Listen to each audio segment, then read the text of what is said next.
Hey guys, what up? Total Control 871. Gonna chime in, use the last of this daylight to give you guys something of a twofer. I'm sorry I don't have the ability to edit video together. Hey, I'm a homeless guy, and it's a miracle that I can upload the stuff that I do, you know? So, but yeah, I wasn't just simply pulling you guys' leg yesterday. By the way, it's the day after. It's the next day. I wasn't just pulling you guys' leg when I was talking to our suicide prevention counselor about appreciating all of my subscribers. Because I know it's not the best editing, it's not the best anything. I mean, I'm dealing with a super old phone, and it is so on its last legs. Also, you know, what was I saying in the forced economics video?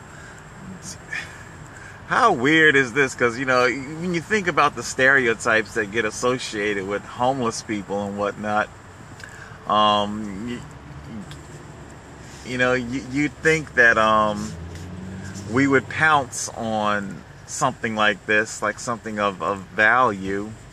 But do you know I could walk into any corporate Sprint store and walk out with like a high-end whatever, you know, the tippity top high-end iPhone, high-end Galaxy, whatever the hell they're up to now.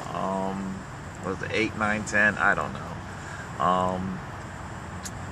With like no money down. They just simply, like, you know, tack it onto your bill, because like I say, everything is leased, you know. But no, I turned that down. Not only is the method of, I mean, you can't even call it ownership anymore. You don't own the phone, it's leased. And that's a whole data rant, you know. They demand the phone back so that they can purge it of data. No, factory resets will not purge it. It's all fake. It's all... Anyway, but yeah, and of course, you know, batteries can't be removed from those phones. They're definitely, it's a plot to keep you permanently hardwired and online. The govgovernment, they don't want you going ghost, I believe the terminology is, to go ghost, to go dark. They want to know your every step, your every step, you know. Okay, so we were talking with our suicide prevention counselor, and I wasn't trying to come off sarcastic or whatever, but I definitely kept an emotional distance from this counselor, and apparently appropriately so, because we saw how she became glib and ensnared in her own stereotype thinking. And, you know, I think in maybe the part 3 she tried to vindicate herself of the stereotype, you know, by saying that I understood what she was doing. She was just trying to be as fluid as possible, to be non-committal, and that's actually proper crisis management. It is, because you always want the person that you're talking to feel like they can talk about anything. So I get what she was doing. She didn't want to be committal. She didn't want to, you know. But anyway, I wasn't disappointed. Nothing happened that I didn't expect would happen. There are no services for the homeless. Not my demographic of homeless. I just watched a few more documentaries, and what was it? One was in St. Louis, Missouri. They had like three shanty towns. You couldn't even really call them tent cities. They had some pretty good carpentry skills going on there. This is back a while. It was like back in 2010. It documented things from like 2010 to 2013. And they had some nice little shanty sheds going on there. Unfortunately, the whole thing just ended up self-sabotaging. God damn it, you know, and I tell you, self-sabotage. This is why, you know, truth be told, at the risk of sounding like I'm giving a barb to the homeless community that I do try to advocate for, but man, it's why I don't want to be. If I had actually had my preference, I don't even want to be in a homeless encampment.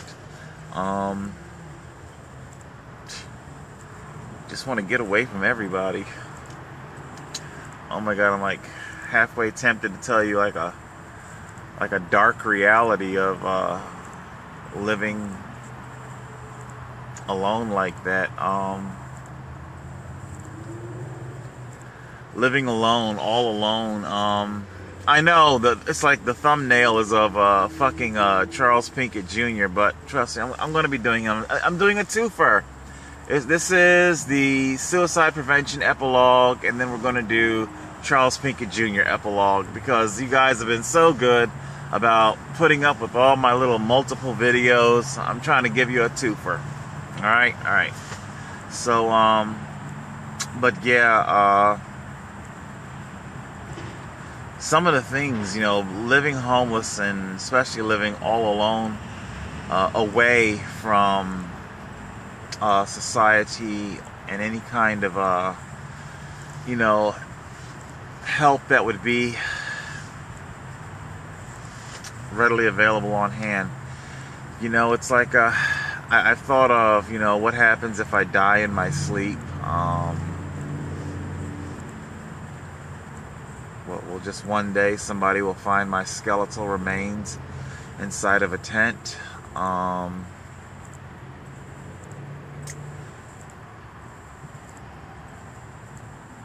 This is really creepy, weird, and scary, and everything to say. When you guys have your meals, you just simply sit down and eat. You don't really think too much about it.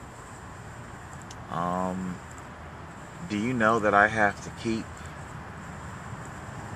an X-Acto knife, scalpel, and a screw together ballpoint pen handy? Can any of you think of, you know, how those things connect? The use that I would have need of them. You know, it's kind of like that meme, that internet meme. They show a cassette and a pencil. You know, do you know how these two things go together? You know, an X-Acto knife and a screw together ballpoint pen. How do those things go together?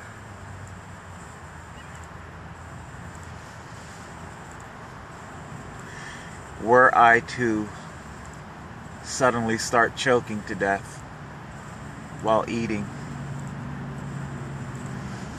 a tent in the forest is not exactly the place to try and conduct the self-Heimlich.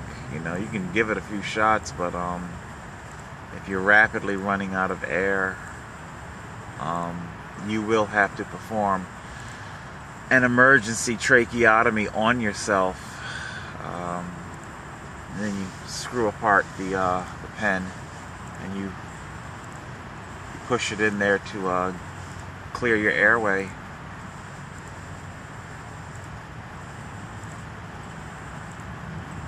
Homelessness. Okay, so that and so much more is what always weighs so heavily on my mind. You know,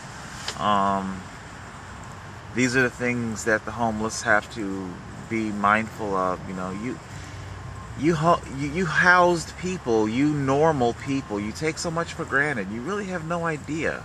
You have no idea how much of your life you take for granted, you know? Anyway, so, yeah, hopefully that will, bring an end to the constant, you know, go to the mission, go to the this, go to the that,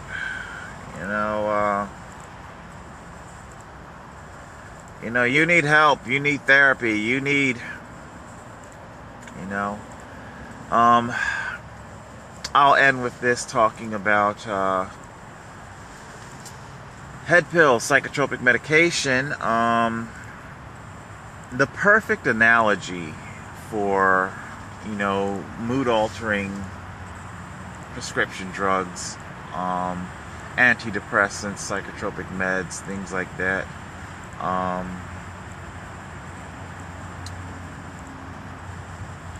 It's like a fire alarm, a smoke detector that's hardwired into the apartment that you're in or the house that you're in. Ever see those? They're hardwired. They don't need, the battery doesn't need to be changed. And when something is wrong, when the alarm goes off, and well, just like you may have, okay, we put out the fire, it's just simply going to be smoky for a while, but god damn it, you have to tolerate this screaming alarm. A lot of people, they'll smash and destroy the alarm. When atrocities happen to you in life, when the atrocity starts and when the atrocity is over, just like the fire will be over, the alarm is still going off in your head, and that's what the head pills do. They smash and destroy the part of your mind that alerts you to the abuse and to the abuse, and it will destroy your mind. And it will make you oblivious. It will turn you into the cliche, burnt out husk of a person that you once were.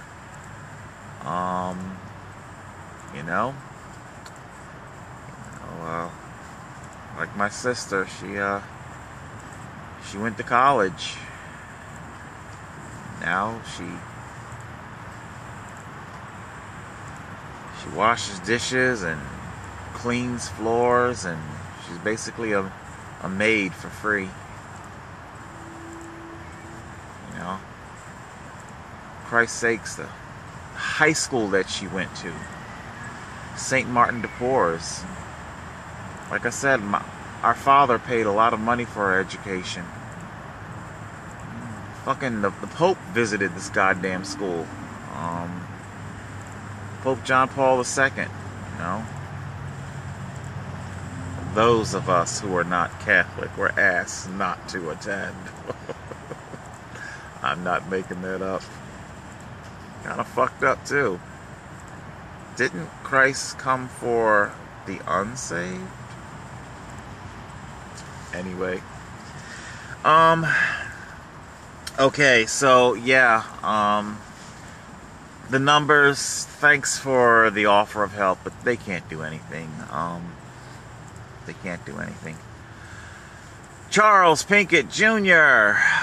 Yes, the Honorable Judge Paul Bridestein. I hope I am saying that correctly, Your Honor. His Honor dropped the motherfucking hammer on Charles Pinkett Jr. Rightfully so. Pinkett got 40 years minimum for his carnage, for his mass slaughter, and as well for the maimed and crippled bodies that he left to survive the ordeal. I'll link it down below, the whole breakdown of the time that he got. The bulk of it obviously came from the murders. He got time for the drunk driving, and he just got fucking buried. So they say that he will not be eligible for parole until he is 90 years old. So yeah, like I said in my other video, I believe a month ago when his trial was set to begin, that he needs to be buried, you know.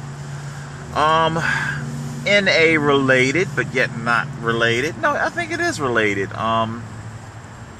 topic as far as driving drunk and drugs and alcohol and things like that. Mr. Pinkett definitely packed on quite a bit of weight. Now, I get it. I'm not one to necessarily talk about that. But this is more in the line of a PSA, if you will. To all you young people out there who are out there walking around with, you know, Hollywood gym bodies, you know, you definitely want to think very long and hard before you start picking up drugs and using drugs. I'll talk about this in a whole different video, but my time in and among people with addiction, like I said, that's a whole different video. But who remembers what was he called? Hot Convict. He was like the light-skinned black guy with the blue eyes or blue-gray eyes or whatever. He had like a tattooed teardrop. You know, it's like his mugshot went like super viral and shit. So he was being called Hot Convict. Last I heard about it, I heard he was doing pretty good. Got some modeling gigs and what have you. Hopefully he did turn his life around. But I've definitely seen my fair share of... I'm laughing at myself, not you. Hot junkies. I've seen a few.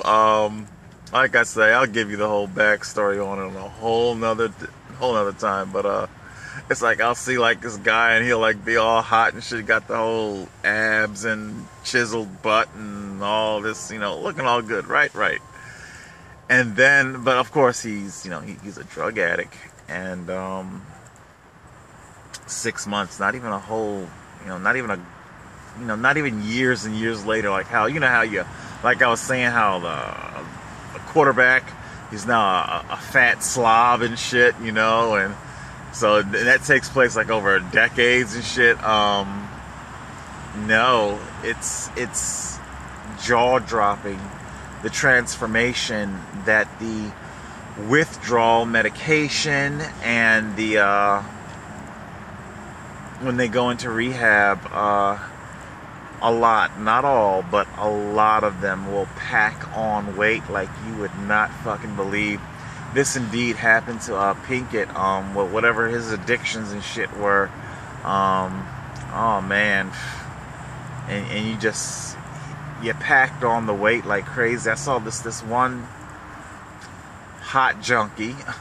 Oh my god, it's like when I saw him several months later, it's like he had on one of those Hollywood special effects fat suits. You know, I mean, it's like, and for the love of God, whether the person's a drug addict or not drug addict, take it from somebody who is overweight, and you come across somebody who's overweight that you've seen that they have gained weight, and please stop saying, "Oh my God, you got so big," or whatever, you know. And people, they say this shit, and then when I say to them, like in reply, "Oh gee, wow, thanks. It was almost 24 hours that I went without thinking about how fucking fat I am." You know, and they'll be like, "Oh no, I didn't mean it like that. I didn't." What the fuck do you mean you didn't mean it like that? I'm curious. Help me with this, okay? How do you throw a person's weight gain in their face and expect it to be taken any other way? I don't get people. You know, it's not something that makes people feel good. You don't. When I get into the shower, I'm completely naked just like everybody else. I know every roll, every fat, I know just how big my man boobs are. I know how big my ass is, how big my gut, how big my fucking everything is, okay? I don't need other people to point that out. Thank you. Anyway, so when I saw dude, it's nice and cordial and whatnot, but yeah, I did. I took note, and that's when I began to piece things together. A lot of ex-recovering addicts. One of the unfortunate side effects to recovery is massive weight gain. Massive weight gain. It's not just all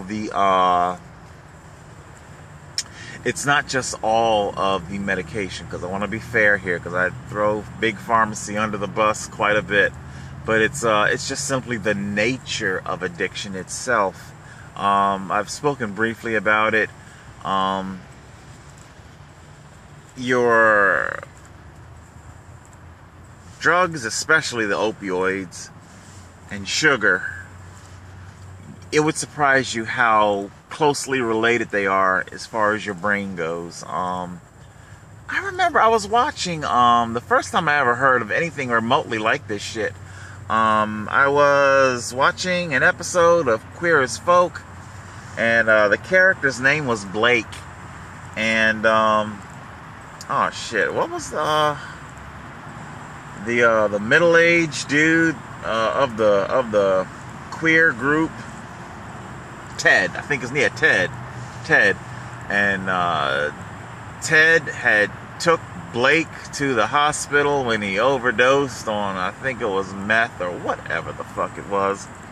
And it's like, as he wakes up from his drug, passing out, in the hospital, the first thing he opens his mouth and he asks Ted for, "Do you have any candy?" And I was like, what? You were at fucking death's door and the first thing you asked for was candy? So I got educated. Addiction, do I want to save this for the addiction episode, or say it now?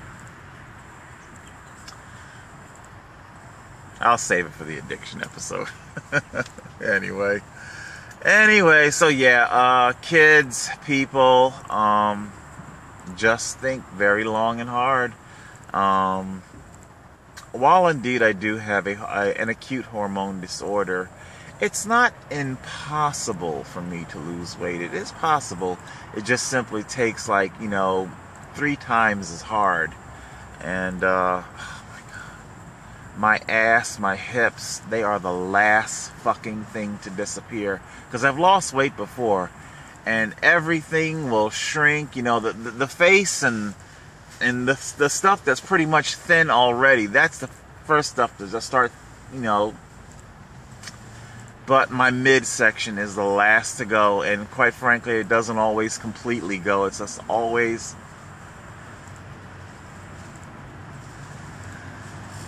Anyway, so yeah, we're talking about Pinkett here. We're talking about fucking Pinkett. He won't be killing anybody else, at least not outside the prison walls. So, yes, Judge Bridestein definitely, he dropped the hammer on that ass. So, yeah, people of the world of all ages, if you value your freedom, drive sober. I don't know what to tell you. The auto drive cars are coming. You're just simply gonna have to hold on a little bit longer. How fucking sad is that you gotta be told that? On a quick little unrelated quip, There was on the news, because, you know, you guys know I'm always harping about bad driving, right? And especially the distracted part of the driving, because I also want to throw that in there too, because I understand Pinkett was fucking high out of his fucking mind, drunk, high, the whole fucking shebang, right? But the distracted driving is so fucking neck and neck, you know? And considering the smartphone has only been around for how long, you know? It caught up with it caught up with DUIs like super strides. It was like taking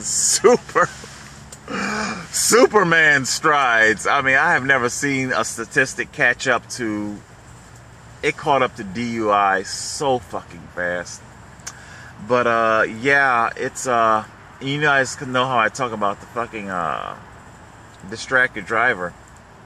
There was, well, last week or sometime, it was on the news. I don't know if any of you guys saw it.